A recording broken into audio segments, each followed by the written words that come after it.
នទី47ការរៀបរាប់សមាជិកក្នុងគ្រួសារការនិយាយចូលអានសម្ដីរបស់ស្រីម៉ៅតើស្រីម៉ៅនិយាយ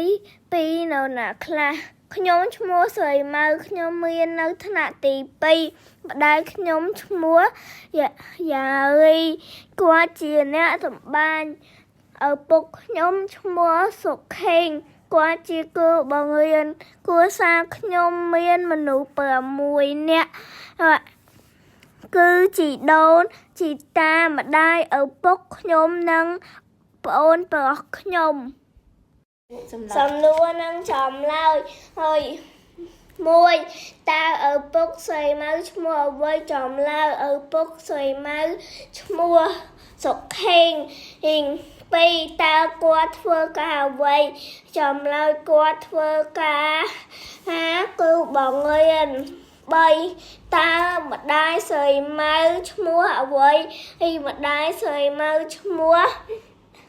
ណារី4តើគាត់ធ្វើការអ្វីហើយចម្លើយហើយគាត់ជាអ្នកតម្បាញសំណេរក៏ចូលមើលរូបភាពរួចសរសេរបំពេញល្បះខាងក្រោម